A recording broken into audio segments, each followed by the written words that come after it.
Thank you so much for your presentation, Rodrigo. Our next speaker will be Representative Kerry Seekins Crowe, a member of the Montana House of Representatives. Representative Seekins Crowe graduated from high school in Custer, South Dakota, received her Bachelor's of Business Administration from the University of Alaska Fairbanks, and her MBA from Campbell University in Bowie's Creek, North Carolina. She just served her second term in the Montana House of Representatives. As a legislator, her focus on legislation has been on parental notification for human sexuality instruction in schools, criminal justice reform, parental rights, ensuring that children under the age of 18 are not medically or pharmaceutically transitioned, and protecting the right to life. It's an honor to have you here, Representative. The floor is yours. Thank you so much. Excuse me, thank you so much. What an honor, absolute honor it is for me to be here. I'm just a representative from Montana at the local state, or actually at the state level. And our population is only 1.1 million. I think I passed that many people on the road just from the airport to here yesterday. Some fun facts about Montana: there are almost 3 cows for every person. It is the 4th largest state in the United States by area, and it is the 3rd lowest population density, and we kind of like it that way. And we still have a law on the books that it is illegal for a married woman to go fishing on Sundays. I have 2 choices right now. I'm going to keep breaking the law, or I'm going to carry a bill next session to change that law. Montana also has a Republican governor, and all statewide elected officials are Republican. We have 2 congressmen who are Republican, and our senator, or one of our 2 senators, is also Republican. Our 2023 state legislature had a super majority of Republicans in both the House and the Senate. You would think that with such a strong conservative leadership that all would be well, but it's not. I live in a small government, freedom-loving, conservative state that is desperately fighting to keep the small government and its freedoms it so cherishes.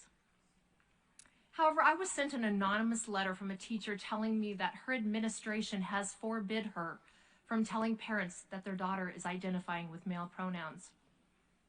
I received a phone call from a parent who is not able to get a copy of his 15-year-old child's medical records unless the child signs a proxy.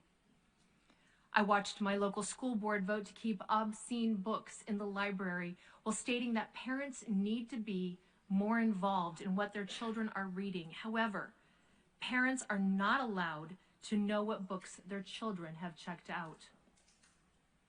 I listened to the story of a heartbroken parent whose own school district went behind the parents' backs and got a counselor from the county who encouraged the minor child to hide the private counseling sessions from the parents because they were deemed to be too conservative by the counselor. The child never shared her struggles with her parents and became estranged from them the day she turned 18. Her parents are heartbroken. The mom of a kindergarten boy asked his teacher if she could watch the videos teaching human sexuality that they were showing. She was told no, because they are considered proprietary. I have followed the progress of parents who's requested that their junior high daughter move to a different homeroom because a teacher who is male is now demanding that the students identify him as female. The parents were told that their daughter could not move, and it didn't matter that this policy went against their religious beliefs. I was informed that a college student was kicked out of her sorority because she supported the right of women to compete in sports without men, and that she believed that men should not be allowed in her sorority. And I saw an ethics complaint play out against a pastor who was also a realtor.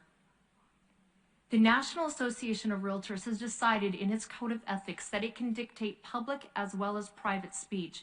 And under this policy, the local Realtor Association stripped this pastor's ability to make a living in real estate because he didn't follow their subjective liberal standards when preaching from the pulpit. How is it that in my conservative state, I had to share the bathroom in my second term in the Montana House of Representatives with a man? How is it that the freedom of thought, conscience, religion, opinion, and expression are eroding, even in a state that prides itself for those human rights? Well, While Montanans have been busy feeding America, providing energy, building homes and businesses, working and raising our children, the opposition has sneaked in and taken over our school boards, education systems, our judicial systems, and the city councils. In essence, this has made the laws and lawmakers like myself obsolete. I've only been in office for 2 terms, but I have realized that the fight is real. The opposition has a voracious appetite for power. The temptation to be lulled into complacency is appealing because we fool ourselves into believing that if we don't engage, they won't engage. However, they already have, and they've done it for years. And we have voluntarily complied with the abolishment of our human rights. They have targeted the way we do business, the way we bank, the way we educate our children, the way we worship, our choices in healthcare, and the list goes on. And to be honest with you, I didn't know what I was getting myself into when I filed to run for office in 2019. And then we all know what happened in 2020. And the trajectory of everything changed. Governments at every level in every nation took hammers and shattered our constitutionally protected rights and jeopardized our freedoms, our families, and our faith. And to be honest with you, there were only 2 things that I knew when I walked into office onto the House floor on January 4th, 2021. And those were that I didn't know what I was doing or getting into. And the second one was I was not going to wear a face mask. And I was scared. And I struggled to figure out how to become an effective legislator, but I soon learned that I wasn't going to be effective by trying to make people happy or appease the opposition. And this 2023 session, I fought, even though I was still scared. I ended up carrying legislation to ensure that Montanans don't lose their right to life and their freedom of thought, conscience, religion, opinion, and expression. I fought for our families and I fought for our children. Some of the legislation that was already alluded to that I carried guaranteed that an infant who is born alive during an attempted abortion is given appropriate life-saving or palliative care. It ensured that parents are given adequate notice to opt their children out of human sexuality instruction. It enforced constitutional rights of freedom of religion, speech, and assembly for those Montanans who have a Montana business license. It protected the rights of parents to direct their children's education, healthcare, and religious upbringing. And the most contentious bill that I carried this session was a Senate bill that prohibits surgical or pharmaceutical procedures on children who are struggling with gender dysphoria. I didn't really understand the depth and the breadth of what I was trying to accomplish until my enemies showed up at my door. I was given the title of Villain of the Week by the opposition because I believe that life is the first and foremost human right. I took that on with gusto, and I renamed myself the Villain of the Month because I will always fight for life. But the next attack was meant to destroy me. NBC filed a completely false story with the headline that read that I am the GOP mom who encouraged my daughter to commit suicide instead of transition. Again, completely false story. My daughter isn't trans, and of course, that's not even a thought process in any mother's head because we love our children. But this headline was picked up by every news outlet. Go ahead and Google it. Across the world, and it spiked the opposition, and they threatened and harassed me thousands of times an hour for weeks. My family also did not go unscathed. It was not only unnerving, it was also frightening at times.